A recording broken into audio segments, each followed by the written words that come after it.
जय हिंद दोस्तों, स्वागत है आपका चैनल पर। सबकी बड़ी खबर के साथ एक बार फिर से सामने मौजूद यहाँ पर चलेंगे। सबसे पहले बड़ी अपडेट में आपको बताएंगे, राहुल गांधी मध्य प्रदेश और तेलंगाना के दौरे के बाद अब सीधा राजस्थान का रुख करने वाले हैं। बताएंगे आपको कब से उनकी रैलियों की तैयारी चल रही है दोस्तों। इसी के साथ में बीजेपी के 2 स्टार कैंपेनरों पर कांग्रेस पार्टी ने जोरदार निशाना साधा है। साथ साथ बताएंगे सचिन पायलट ने बीजेपी को दिया तगड़ा झटका, 2 बड़े नेता को अपनी पार्टी में शामिल कराया है दोस्तों। इसी के साथ में कांग्रेस पार्टी ने तेलंगाना में प्रधानमंत्री मोदी के दौरे से पहले ऐसे बैनर पोस्टर लगा दिए जिसकी जमकर तारीफ हो रही है और जमकर बीजेपी की आलोचना हो रही है। साथ साथ तेलंगाना में कांग्रेस पार्टी ने किस तरीके से जातीय समीकरण को साधने का प्रयास किया है, बताएंगे इसके बारे में पूरी अपडेट। साथ साथ चुनावी राज्यों के अंदर ईडी और सीबीआई के द्वारा की जा रही छापेमारी को लेकर कांग्रेस पार्टी की शिकायत पर इलेक्शन कमीशन ऑफ इंडिया की ओर से टिप्पणी सामने आई है। बताएंगे क्या कुछ कहा है आयोग ने। साथ साथ दोस्तों अडानी के खिलाफ लिखने वाले 2 पत्रकार की गिरफ्तारी को सुप्रीम कोर्ट ने सस्पेंड कर दिया है। इसी के साथ में फूट फूट कर रोने लगा भाजपा का नेता, बताएंगे क्या हार का डर सताने लगा है या फिर कोई और कारण है। साथ साथ दोस्तों राजस्थान के अंदर बीजेपी को चुनाव से पहले अब क्या यूसीसी का एजेंडा लेकर आना पड़ रहा है, बताएंगे आपको। उत्तराखंड के अंदर यूसीसी को लेकर बीजेपी बड़ी तैयारी कर रही है दोस्तों। इसी के साथ में चलेंगे और भी बड़ी अपडेट की तरफ, लेकिन उससे पहले अगर आप भी मानते हैं कि मध्य प्रदेश की जनता के लिए इससे बड़ा परिवर्तन का मौका कोई नहीं हो सकता और इस बार परिवर्तन डंके की चोट पर की जानी चाहिए मध्य प्रदेश के अंदर, तो इस वीडियो को लाइक करके लाल बटन दबाकर चैनल को सब्सक्राइब करके बेल आइकन दबाकर कमेंट बॉक्स में जय हिंद जय भारत जरूर लिखेगा। चलते हैं सबसे पहले और बड़ी अपडेट की तरफ, जहां पर राहुल गांधी तेलंगाना, छत्तीसगढ़ और मध्य प्रदेश के अंदर बार बार सभाएं कर रहे हैं और ऐसे में ये जानकारी सामने आ रही है कि अब राहुल गांधी एक के बाद एक कई सारे दौरे करने के लिए राजस्थान पहुंचने वाले हैं दोस्तों। मेरी जानकारी ये बताती है कि राहुल गांधी आज यानी दीपावली के बाद 16 तारीख से जयपुर के दौरे पर जाने वाले हैं। यहां से लगातार ताबड़तोड़ रैलियां की जाएगी। दरअसल 17 तारीख को मध्य प्रदेश में वोट डाले जाएंगे और इसके बाद राहुल गांधी का पूरा फोकस राजस्थान पर होने वाला है। यानी भाजपा के लोग जो राजस्थान को लेकर भ्रम फैला रहे थे कि राहुल गांधी नाराज है इसीलिए प्रचार करने नहीं आ रहे, उनके भ्रम को पूरी तरीके से तोड़ दिया गया है। कांग्रेस पार्टी ने ऑफिशियल जानकारी दी है। इसी के साथ में कमलनाथ से शिकायत करने के लिए पहुंच गए मध्य प्रदेश कांग्रेस के नेता। बताया कैसे, निवाड़ी जिला प्रशासन बीजेपी कार्यकर्ता बनकर काम कर रहा है। इसके बाद कमलनाथ ने मंच से अपने सारे कार्यकर्ताओं का मैसेज प्रशासन को सुना दिया है। उन्होंने स्पष्ट तौर पर कहा है कि मैं पृथ्वीपुर और निवाड़ी के प्रशासन से यह कहना चाहता हूं कि आप जो भी कर रहे हैं उसे ध्यान से सुने। परसों फैसला आपके यानी जनता के और मेरे तरफ से किया जाएगा। मात्र 6 दिन बचे हुए हैं, जो करना है आप लोगों को कर लो। अगले 5 साल भी आपको यही मध्य प्रदेश में काटने हैं। कुल मिलाकर दोस्तों इससे पहले नरोत्तम मिश्रा के क्षेत्र के अंदर प्रशासन की कार्रवाई को लेकर कांग्रेस पार्टी के नेताओं ने नाराजगी व्यक्त की थी कि वो बीजेपी के कार्यकर्ता बनकर काम कर रहे हैं। दिग्विजय सिंह ने भी चेतावनी दी थी और अब एक और जानकारी मिली है कि पृथ्वीपुर और निवाड़ी के प्रशासन के लोग कांग्रेस पार्टी के कार्यकर्ताओं को परेशान कर रहे हैं, बीजेपी कार्यकर्ता बनकर काम कर रहे हैं और इसीलिए इन्हें एक बार फिर से कमलनाथ ने चेतावनी दी है। देखते हैं दोस्तों किस तरीके के नतीजे मध्य प्रदेश में निकलकर सामने आएंगे और यह प्रशासन के लोग इस तरीके के धमकी के बाद पूरे मामले को संज्ञान में लेंगे और निष्पक्ष चुनाव कराने की कोशिश करेंगे या फिर से एक पार्टी के पक्ष में काम करने का प्रयास करेंगे। साथ साथ भाजपा के 2 सुपरस्टार कैंपेनर है, एक है ईडी और दूसरा है सीबीआई। इसके बाद राजस्थान के अंदर सभा को संबोधित करते हुए बीजेपी नेताओं की ओर से लगाए जा रहे आरोप का जवाब देते हुए जयराम रमेश ने कहा कि कन्हैया लाल कांड के मामले को लेकर आरोपी की फोटो आप लोगों ने देखी थी कि किस पार्टी के नेता के साथ में थी। फिर उन्होंने तस्वीर दिखाई है जिसमें भारतीय जनता पार्टी का पट्टा ये दोनों अपराधियों ने गले में डाला हुआ था दोस्तों। इस पर टिप्पणी करते हुए जयराम रमेश ने कहा कि ये किस पार्टी का मगरमच्छ है आप लोग जानते हैं। साथ दोस्तों राजस्थान के टोंक विधानसभा के अंदर बीजेपी के कई सारे नेता भाजपा के शहर महामंत्री श्री रामदयाल बैरवा के नेतृत्व में कांग्रेस पार्टी ज्वाइन कर चुके हैं। सचिन पायलट ने उनको पार्टी ज्वाइन करवाई है, इसकी जानकारी खुद सचिन पायलट की ओर से दी गई है दोस्तों। साथ साथ तेलंगाना में प्रधानमंत्री मोदी की रैली से पहले कांग्रेस पार्टी ने एक ऐसा पोस्टर फ्लाईओवर के ऊपर लहरा दिया जिसके बाद इसका मैसेज दूर तक जा रहा है। आपको बता दें कि ये पोस्टर दिखाई दे रहा है जो फुट ओवर ब्रिज के ऊपर लगाया गया है, जिसमें प्रधानमंत्री मोदी की तस्वीर लगाई गई है और उनके दोनों हाथों के अंदर धागे दिख रहे हैं। धागे से 2 तस्वीरों को कनेक्ट किया गया है, एक और केसीआर है, दूसरी और असदुद्दीन ओवैसी है। यानी ये मैसेज देने का प्रयास किया जा रहा है कि प्रधानमंत्री मोदी की कठपुतली है केसीआर और असदुद्दीन ओवैसी, दोनों का काम भाजपा को सपोर्ट करने का है। केसीआर जब देखो भारतीय जनता पार्टी को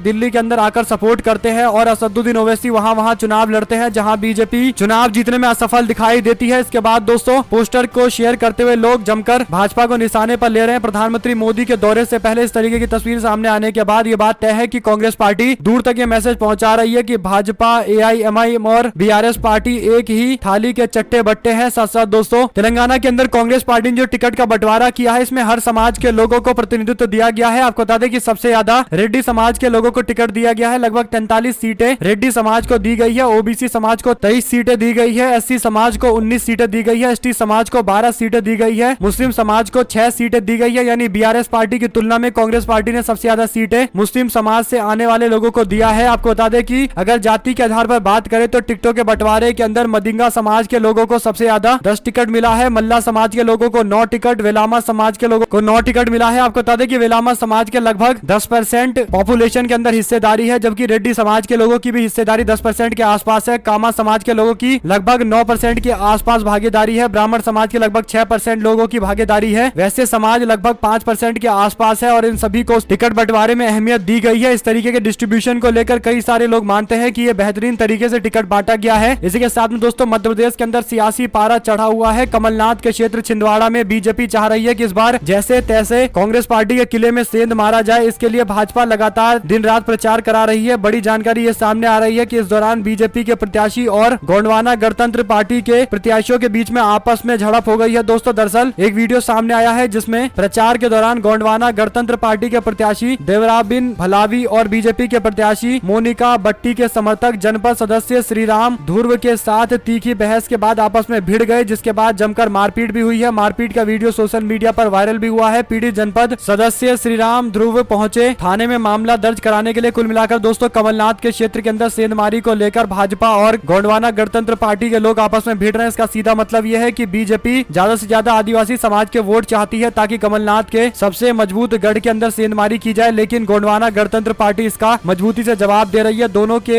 मामले इतने ज्यादा आगे बढ़ जा रहे हैं कि हाथापाई तक हो जा रहा है। साथ साथ राजस्थान, छत्तीसगढ़, मध्य प्रदेश, तेलंगाना, मिजोरम के अंदर 5 राज्यों में चुनाव हो रहे हैं। केंद्र की बीजेपी सरकार के इशारे पर प्रवर्तन निदेशालय यानी ईडी और केंद्रीय जांच ब्यूरो यानी सीबीआई विपक्षी नेताओं के खिलाफ कार्रवाई कर रही है। इन पार्टियों ने केंद्रीय एजेंसियों पर लगाम लगाने की मांग को लेकर सीबीआई से शिकायत दर्ज कराई है। कांग्रेस पार्टी समेत तमाम पार्टियों का मानना है कि ये जो छापेमारी चल रही है केवल चुनाव के मद्देनजर की जा रही है। हालांकि दोस्तों इस पूरे मामले को लेकर छपी रिपोर्ट ये बताती है कि संविधान के हिसाब से केंद्रीय जांच एजेंसी के पास ये ताकत नहीं है कि वो छापेमारी को रुकवा दे। हालांकि कांग्रेस पार्टी की ओर से जो मांग की गई है इस पर इलेक्शन कमीशन ऑफ इंडिया ने खुलकर बयान नहीं दिया है, लेकिन मीडिया रिपोर्ट में यह दावा किया जा रहा है कि इलेक्शन कमीशन ऑफ इंडिया अपनी पावर का इस्तेमाल करके छापेमारी को नहीं रोक सकते हैं, उनके पास ये शक्ति नहीं है। आप लोग अपनी राय जरूर लिखकर बताइएगा। साथ साथ राजस्थान के दौसा जिले के अंदर सिकराया विधानसभा क्षेत्र के मेहदीपुर बालाजी कस्बे में शनिवार को गहलोत सरकार के मंत्री और कांग्रेस पार्टी के प्रत्याशी ममता भूपेश प्रचार करने के लिए पहुंची। वहां स्थानीय लोगों ने उनका विरोध किया। बाद में पता चला कि ये विरोध करने वाले भाजपा के कार्यकर्ता थे जो गुंडागर्दी में उतर गए। हालांकि बाद में कांग्रेस पार्टी के प्रत्याशी ने स्थानीय लोगों से पूछ करके वीडियो बनवाकर लोगों को बताया है कि कैसे स्थानीय लोग कांग्रेस पार्टी के समर्थन में है। कुछ भाजपा के लोग काला झंडा दिखाकर विरोध कर रहे हैं क्योंकि हार का डर सताने लगा है। साथ साथ भारतीय जनता पार्टी के चौहटन से प्रत्याशी आदुराम मेघवाल ने विवादित बयान दिया है। दोस्तों बीजेपी के प्रत्याशी कहते हैं कि अगर आपके गाँव में 3000 वोट है तो आप लोग 3500 वोट डलवाइए। चुनाव आयोग तो बाद में जांच करता रहेगा, पड़ताल करता रहेगा कहां से ये वोट आए हैं। इससे पहले भी भारतीय जनता पार्टी के नेता और तिजारा विधानसभा के प्रत्याशी ने ये बात कही थी, गांव में जाकर कहा था कि आप लोग गांव में जितने वोट हैं उससे ज्यादा पड़वाइए। बाद में इलेक्शन कमीशन ऑफ इंडिया खोजता रहेगा कि ये वोट कहां से पड़े हैं। कुल मिलाकर दोस्तों सवाल ये खड़ा होता है कि भाजपा के लोग खुलकर बूथ कैप्चरिंग को कैसे प्रमोट कर सकते हैं। क्या इनको इलेक्शन कमीशन ऑफ इंडिया की कार्रवाई का डर नहीं सता रहा, या फिर सत्ता की हनक में इतने ज्यादा अंधे हैं कि उन्हें लगता है कि इलेक्शन कमीशन ऑफ इंडिया कोई कार्रवाई नहीं करेगा। आप लोग की जो भी राय हो लिखकर जरूर बताएगा। साथ साथ भाजपा ने अपने जुमला पत्र में किया सबसे बड़ा घोटाला। कांग्रेस पार्टी के प्रवक्ता ने दावा किया है कि पूरे मध्य प्रदेश के अंदर जगह जगह होर्डिंग्स पोस्टर लगाए गए हैं कि बीजेपी सरकार बनेगी तो लाडली बहना योजना जो भी 1500 रुपए दिए जा रहे हैं उसको बढ़ाकर 3000 रुपए कर दिया जाएगा। लेकिन बीजेपी ने अपने वचन पत्र के अंदर 3000 रुपए करने की कोई योजना नहीं बताई है। इसका सीधा मतलब यह है कि वो जनता को मूर्ख बनाने का प्रयास कर रहे हैं। साथ साथ अडानी के खिलाफ लिखे आर्टिकल पर 2 पत्रकार की गिरफ्तारी पर सुप्रीम कोर्ट ने रोक लगा दी है। दोनों पत्रकार को गुजरात पुलिस ने अडानी ग्रुप के खिलाफ अगस्त में प्रकाशित आर्टिकल के संबंध में तलब किया था। इसी के साथ में दोस्तों भारतीय जनता पार्टी के नेता और प्रधानमंत्री मोदी के करीबी नरेंद्र सिंह तोमर आजकल चुनाव प्रचार में कहीं दिखाई नहीं दे रहे हैं, जिसके बाद ये स्पष्ट हो चुका है कि उनके बेटे का वीडियो वायरल होने के बाद भारतीय जनता पार्टी नहीं चाहती है कि वो चुनाव प्रचार करे और एक बार फिर से कंट्रोवर्सी हो। इसीलिए शायद मध्य प्रदेश के अंदर नरेंद्र सिंह तोमर को छुपा दिया गया है, जो इससे पहले बीजेपी के लिए मुख्यमंत्री पद के दावेदार भी बताए जा रहे थे। कांग्रेस पार्टी प्रवक्ता ने लिखा कि बेटे के वीडियो वायरल होने का असर चुनाव अभियान समिति के संयोजक नरेंद्र तोमर संकल्प पत्र विमोचन कार्यक्रम से भी गायब नजर आए हैं, क्योंकि भाजपा को पता है कि अगर एक भी मीडिया वाला हिम्मत जुटाकर सवाल पूछ ले कि नरेंद्र सिंह तोमर के बेटे के वीडियो के बारे में आपकी क्या राय है और ईडी सीबीआई कब इनके घर पर पहुंच रही है, तो भाजपा के लोग जवाब नहीं दे पाएंगे और मीडिया में पूरी तरीके से एक्सपोज हो जाएंगे। बाद में जनता तक भी मैसेज चला जाएगा। शायद यही बड़ा कारण है कि नरेंद्र सिंह तोमर को छुपाने का प्रयास किया जा रहा है। दोस्तों हालांकि जनता इतनी जल्दी चीजों को भूलती नहीं है, उन्हें पता है कि कौन भ्रष्टाचार में लिप्त है, किसके खिलाफ कार्रवाई होनी चाहिए और किसके खिलाफ कार्रवाई की जा रही है। साथ साथ दोस्तों राजस्थान के जयपुर के अंदर कांग्रेस पार्टी के पूर्व मंत्री राम गोपाल बैरवा और पूर्व विधायक अशोक तंवर को भारतीय जनता पार्टी में शामिल कराया गया है। राजवर्धन सिंह राठौर इसे लेकर काफी खुश हैं, क्योंकि उनको अपने विधानसभा के अंदर ही विरोध का सामना करना पड़ रहा है। उन्हें लग रहा है कि ऐसा करने के बाद ये मैसेज पहुंचा दिया जाएगा कि कांग्रेस पार्टी कमजोर हो गई है। लेकिन जो भी अपडेट आएगी आप लगातार पहुंचाते रहेंगे। साथ साथ जयपुर में रोने लगे बीजेपी के प्रत्याशी रवि नायर, कहा मेरे विधानसभा क्षेत्र में सनातन विरोधी प्रत्याशी ने कराई 3 गायों की हत्या। इस पूरे मामले पर उन्होंने कोई सबूत नहीं दिया है, लेकिन जिस तरीके से रोते हुए ये बातें कह रहे हैं इसका मतलब स्पष्ट तौर पर उनका चुनाव फंस चुका है। दोस्तों साथ साथ मध्य प्रदेश के अंदर भारतीय जनता पार्टी ने संकल्प पत्र के नाम पर कई सारे दावे किए हैं। बीजेपी का कहना है कि वो सीनियर सिटीजन को 1500 रुपए पेंशन देंगे। लाडली बहना योजना के माध्यम से जिन महिलाओं को पैसे मिल रहे हैं उनके मकान भी बनाए जाएंगे। IIT की तर्ज पर MIT यानी Madhya Pradesh institute of technology बनाया जाएगा। हालांकि सवाल ये खड़ा होता है कि ये बातें केवल बोलने के लिए है, क्योंकि भारतीय जनता पार्टी की लगभग 18.5 साल से सरकार रही है। ये सारे जो छोटे मोटे वादे हैं वो तो बीजेपी को करना ही नहीं चाहिए था, लेकिन वादे कर रहे हैं तो उसका सीधा मतलब उन्होंने डिलीवर किया नहीं है। 18.5 साल में क्या की है ये बताना चाहिए भाजपा को। साथ साथ क्या राजस्थान के चुनाव के मद्देनजर UCC लाया जा रहा है। दोस्तों उत्तराखंड के अंदर सम्मान नागरिक संहिता यानी UCC का ड्राफ्ट तैयार हो गया है। राज्य सरकार इसे जल्द विधानसभा में पेश करने वाली है। इसके लिए सत्र बुलाया जाएगा। आपको बता दें कि UCC को लेकर जस्टिस रंजना प्रकाश देसाई के नेतृत्व में एक कमेटी गठित की गई थी। इस टीम ने लोगों की राय मशविरे के बाद एक ड्राफ्ट रिपोर्ट तैयार किया। राज्य में शादी, तलाक, उत्तराधिकार और गोद लेने जैसे मामलों के साथ कैसे डील किया जाए, इस ड्राफ्ट रिपोर्ट में सुझाव दिया गया है। सूत्रों के मुताबिक कमेटी अगले 1 से 2 दिन में मुख्यमंत्री पुष्कर सिंह धामी को ड्राफ्ट रिपोर्ट सौंपेगी। साथ साथ दोस्तों तेलंगाना कांग्रेस के अध्यक्ष रेवंत रेड्डी ने बेलमपल्ली के अंदर कांग्रेस पार्टी के प्रत्याशी गड्डम विनोद के लिए जनसभा को संबोधित किया है। इसी के साथ में आपको बता दें कि झूठे और बेईमान लोग एक जुमला पत्र जारी कर रहे हैं। उनका विश्वास क्या है? 18.5 साल के अंदर मध्य प्रदेश की बर्बादी को कगार पर लाकर खड़ा कर दिया गया है। अब उनकी विदाई का समय आ चुका है। रणदीप सिंह सुरजेवाला आगे बोले, कहा 150 से अधिक सीटों के साथ कांग्रेस जीतेगी और भाजपा की विदाई होगी, फिर भाजपा के भ्रष्ट कारनामों की जांच होगी। रणदीप सुरजेवाला की इस टिप्पणी पर आप लोग की जो भी राय हो दोस्तों लिखकर जरूर बताएगा। इसी के साथ में कांग्रेस पार्टी के नेता आचार्य प्रमोद कृष्णम के बयान ने मचाया बवाल। बोले कुछ कांग्रेसियों को राम से नफरत है, भगवान राम को पसंद नहीं करते हैं। कुल मिलाकर दोस्तों कई दिनों से कांग्रेस पार्टी में निष्क्रिय चल रहे प्रमोद कृष्णम अब कांग्रेस पार्टी को लेकर ही विवादित टिप्पणियां करने लगे हैं। इससे पहले राजस्थान में अशोक गहलोत के खिलाफ टिप्पणियां करते थे, लेकिन जब राजस्थान के मुख्यमंत्री अशोक गहलोत और सचिन पायलट के बीच में आपस में बातचीत हो गई तो उसके बाद इनके पास अब कोई काम बचा नहीं है, तो कांग्रेस पार्टी की दिन रात आलोचना कर रहे हैं। हालांकि कांग्रेस पार्टी के नेता है, पार्टी ने अभी बाहर का रास्ता नहीं दिखाया, लेकिन सवाल ये खड़ा होता है कि बाहर का रास्ता दिखाने के लिए किस चीज का इंतजार किया जा रहा है। साथ साथ दोस्तों पटाखों का किसी धार्मिक मान्यताओं से वास्ता नहीं है। जयंत चौधरी ने पटाखे फोड़े जाने को लेकर ये टिप्पणी की है। RLD के नेता की ओर से की गई इस टिप्पणी पर आप लोग की जो भी राय हो दोस्तों लिखकर जरूर बताएगा। इसी के साथ में भाजपा ने खुद मान लिया है कि उनका मैनिफेस्टो किसी काम का नहीं है, इसलिए मैनिफेस्टो की शुरुआत में जो वीडियो लॉन्च किया गया है उसमें भाजपा के चिन्ह पर बच्चे कैरम बोर्ड खेलते दिखाई दे रहे हैं। जल्द ही मध्य प्रदेश की जनता भी बीजेपी के चुनाव चिन्ह पर मूंगफली रखकर खाएगी। साथ साथ दोस्तों केदारनाथ में लिखी गई ये सियासी स्क्रिप्ट, क्या वरुण गांधी कांग्रेस पार्टी से लोकसभा का चुनाव लड़ेंगे? आपको बता दें कि एक बड़ी जानकारी सामने आई है, जिसमें अमर उजाला में छपी रिपोर्ट के मुताबिक केदारनाथ के पुजारी निवास में सियासत की वह बड़ी स्क्रिप्ट तैयार हो गई है, जिसके आधार पर कहा जा रहा है कि आने वाले लोकसभा चुनाव में बदली हुई तस्वीर नजर आने वाली है। दरअसल केदारनाथ के पुजारी निवास में राहुल गांधी और भारतीय जनता पार्टी के सांसद वरुण गांधी की मुलाकात हुई है। इस मुलाकात के बाद भी सियासी गलियारों में कयास यही लगाए जा रहे हैं कि क्या वरुण गांधी के आने वाले लोकसभा चुनाव में कांग्रेस के साथ जुड़कर चुनाव लड़ेंगे। सियासी जानकारों का मानना है कि अगर ऐसा होता है तो निश्चित तौर पर कांग्रेस पार्टी और वरुण गांधी दोनों के लिए सियासी तौर पर फायदा होगा। जानकारी के मुताबिक राहुल गांधी और वरुण गांधी की मुलाकात केदारनाथ के रास्ते में पुजारी निवास पर हुई है। सूत्रों के मुताबिक तकरीबन 40 मिनट तक दोनों नेताओं ने आपस में बातचीत की है। और भी जानकारी इस रिपोर्ट में छापी गई है, जिसमें बताया गया है कि इस बातचीत के दौरान वहां और कोई व्यक्ति मौजूद नहीं था, लेकिन बताया जा रहा है कि इस दौरान वरुण गांधी के परिवार से भी राहुल गांधी ने मुलाकात की है। इस बातचीत को लेकर सियासत में अब तमाम तरीके की चर्चाएं चल रही है। राजनीतिक विश्लेषक और वरिष्ठ पत्रकार शांतिलाल पोखरियाल कहते हैं कि जिस तरह से वरुण गांधी लगातार भारतीय जनता पार्टी पर हमलावर है, इससे अंदाजा लग चुका है कि अब बीजेपी की टिकट पर चुनाव नहीं लड़ेंगे। वो कोई अपना नया रास्ता ढूंढ रहे हैं और कांग्रेस पार्टी उनके लिए एक बड़ा अच्छा रास्ता हो सकती है। उत्तर प्रदेश में वैसे भी कांग्रेस पार्टी को एक बड़े चेहरे की जरूरत है। साथ साथ दोस्तों लैंड फॉर जॉब घोटाला मामले को लेकर तेजस्वी यादव के खासम खास माने जाने वाले अमित कात्याल को ईडी ने हिरासत में ले लिया है। एजेंसी द्वारा पूछताछ की जा रही है। समन से कात्याल करीब 2 महीने से बच रहे थे। सवाल ये खड़ा होता है कि आखिर बिहार के अंदर जब ओबीसी आरक्षण को बढ़ा दिया गया है, आरक्षण की लिमिट 75% कर दी गई है, तो क्या ये कार्रवाई उस उद्देश्य से किया जा रहा है कि मुद्दे को भटकाया जाए, आने वाले चुनाव का पूरा डिस्कोर्स भ्रष्टाचार के इर्द गिर्द बनाया जाए? क्योंकि भारतीय जनता पार्टी अगर अगर वाकई में भ्रष्टाचार को लेकर संजीदा होती और ईडी वाकई अगर निष्पक्ष होकर काम करती तो सबसे पहले आज मध्य प्रदेश के अंदर मौजूद होती और वो भी नरेंद्र सिंह तोमर के बेटे के वीडियो सामने आने के बाद पूछताछ के लिए बुला लिया गया होता, जिसमें करोड़ों रुपए के लेन देन की बातें चल रही है। साथ साथ कांग्रेस पार्टी का सॉफ्ट हिंदुत्व कार्ड काली मंदिर से निकाली गई कलश यात्रा। मध्य प्रदेश के अंदर कांग्रेस पार्टी ने दिवाली के अवसर से पहले बड़ी संख्या में महिलाओं को एकत्रित कर कलश यात्रा निकाली है। कांग्रेस पार्टी ने ओल्ड भोपाल में इस तरह का आयोजन किया है। प्रदेश में हो रहे चुनाव के मद्देनजर एक बड़ी तैयारी के तहत ऐसा किया गया है। साथ साथ दोस्तों 400 गाड़ियों का काफिला लेकर कांग्रेस में आए नेता के पास नहीं है कार। कांग्रेस के नेता बैजनाथ सिंह यादव कभी सिंधिया के खासम खास हुआ करते थे, लेकिन इसी साल जून के महीने में कांग्रेस पार्टी में उनकी घर वापसी हो गई है। बैजनाथ जब कांग्रेस पार्टी में आए तो 400 कारों का काफिला लेकर भोपाल गए। हालांकि शपथ पत्र के मुताबिक उनके पास कोई भी वाहन नहीं है। बीजेपी के लोग सवाल पूछ रहे थे कि 400 वाहन ले जाकर कैसे कांग्रेस पार्टी में ज्वाइनिंग हुई है, इसकी जांच होनी चाहिए। हालांकि दोस्तों रिपोर्ट अब ये सामने आ रही है कि उनके पास अपना कोई कार नहीं है, केवल शक्ति प्रदर्शन के लिए उन्होंने कार किराए पर ली थी। साथ साथ बीजेपी में मची भगदड़ पर नेता प्रतिपक्ष डॉक्टर गोविंद सिंह का तंज, कहा लुट चुकी है मोदी की दुकान। मध्य प्रदेश के अंदर नेता प्रतिपक्ष ने बीजेपी पर टिप्पणी करते हुए ये बातें कही है। उन्होंने कहा कि किसानों में आक्रोश है, मजदूरों में आक्रोश है, युवाओं में आक्रोश है, नौजवानों में आक्रोश है, छोटे व्यापारियों और महिलाओं में आक्रोश है। ये आक्रोश भारतीय जनता पार्टी के सरकार का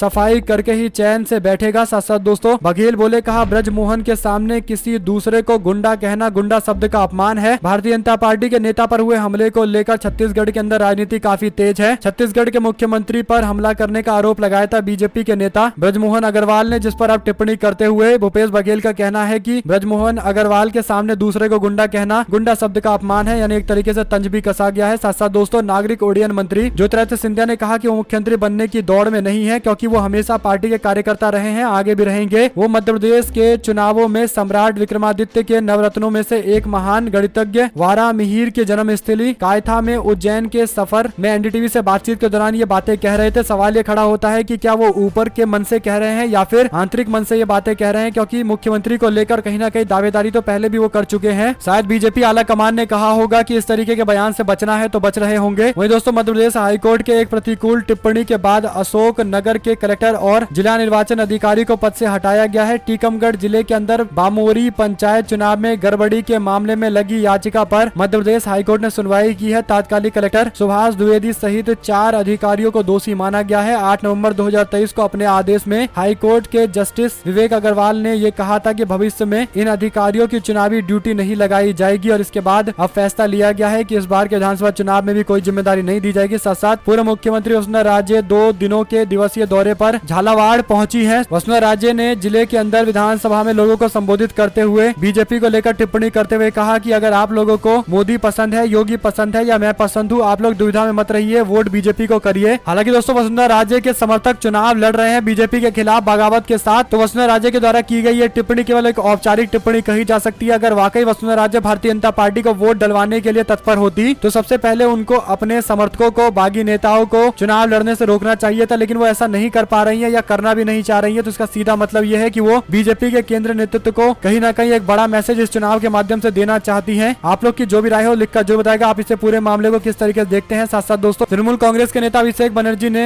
गुजरात और उत्तर प्रदेश से कोई भी नेता मेरे खिलाफ आकर मेरे निर्वाचन क्षेत्र डायमंड हार्बर से चुनाव लड़ सकता है। उन्होंने जानकारी दी। उन्होंने कहा कि लोकतंत्र में हर किसी को चुनाव लड़ने की अनुमति है। भाजपा चाहे तो उत्तर प्रदेश या गुजरात से कोई भी कैंडिडेट मेरे सामने उतार सकती है। उनका बयान भारतीय जनता पार्टी और भारतीय धर्मनिरपेक्ष मोर्चा के द्वारा 2024 के संसदीय चुनावों के लिए पश्चिम बंगाल के डायमंड हार्बर लोकसभा सीट से उम्मीदवार उतारने की योजना के बारे में चल रही खबर को लेकर है। लोकतंत्र हर किसी को चुनाव लड़ने की इजाजत देता है, लेकिन जो भी चुनाव लड़ने का फैसला करेगा उसे करारी हार का सामना करना पड़ेगा। इस तरीके की टिप्पणियां भी की गई है। साथ आपको बता दें कि सिंधिया के महल को चौपाटी बना देंगे अगर हमारी सरकार बनी तो। मध्य प्रदेश के अंदर कांग्रेस पार्टी के नेता राज बब्बर के द्वारा की गई इस टिप्पणी पर ज्योतिरादित्य सिंधिया कोई बयान देने से बच रहे हैं। आपको बता दें कि कांग्रेस पार्टी के 2 दिग्गज नेताओं ने, केंद्रीय मंत्री ज्योतिरादित्य सिंधिया ने और दिग्विजय सिंह ने भाजपा पर निशाना साधा है। सिंधिया को निशाने पर लिया है। राज बब्बर ने कहा कांग्रेस पार्टी सरकार बनने के बाद सिंधिया के महल को चौपाटी बना देंगे, यहाँ पर सभी लोग पहुंचेंगे, यहीं पर आकर लोग जायका लेंगे, लुफ्त उठाएंगे, पर्यटन का सारा बंदोबस्त किया जाएगा। कुल मिलाकर दोस्तों इस तरीके की टिप्पणी पर एक बात तो तय है कि कांग्रेस पार्टी के वरिष्ठ नेताओं के निशाने पर ज्योतिरादित्य सिंधिया सबसे ज्यादा है, बल्कि शिवराज सिंह चौहान से भी ज्यादा निशाना कांग्रेस पार्टी ज्योतिरादित्य सिंधिया पर साध रही है। इसका सीधा मतलब यह है कि कांग्रेस पार्टी चाहती है कि ग्वालियर क्षेत्र के अंदर सिंधिया को सारी सीटों पर हराया जाए, कांग्रेस पार्टी इन क्षेत्रों के अंदर वापसी करे और एक बार फिर से सरकार बनाए, क्योंकि 2018 के चुनाव और आज के चुनाव में केवल कुछ ही अंतर आया है। ग्वालियर क्षेत्र के अंदर कांग्रेस पार्टी थोड़ी कमजोर हुई है ज्योतिरादित्य सिंधिया के जाने के बाद, और इसीलिए कांग्रेस पार्टी का टारगेट ज्योतिरादित्य सिंधिया है। आप लोग की जो भी राय हो दोस्तों लिखकर जरूर बताएगा। इसके साथ में आपको बता दें कि प्रधानमंत्री नरेंद्र मोदी तेलंगाना के चुनाव के अंदर जीतन राम मांझी के अपमान का मुद्दा उठा रहे हैं। बिहार के मुख्यमंत्री नीतीश कुमार के द्वारा विधानसभा में की गई टिप्पणी का मुद्दा प्रधानमंत्री मोदी तेलंगाना के अंदर उठा रहे थे, जिस पर निशाना साधते हुए लोगों ने पूछा है कि क्या प्रधानमंत्री मोदी इस बात पर चर्चा करेंगे कि कैसे मध्य प्रदेश में भारतीय जनता पार्टी के विधायक का समर्थक एक आदिवासी व्यक्ति के ऊपर पेशाब करता है, और यह मामला काफी ज्यादा तूल पकड़ा था दोस्तों। इसके बावजूद बीजेपी के लोगों की ओर से टिप्पणियां नहीं सामने आई थी। आप लोग की जो भी राय हो लिखकर जरूर बताएगा। हमारे साथ जुड़े रहने सभी दोस्तों, भाइयों, बहनों, मित्रों का बहुत बहुत धन्यवाद। देख रहे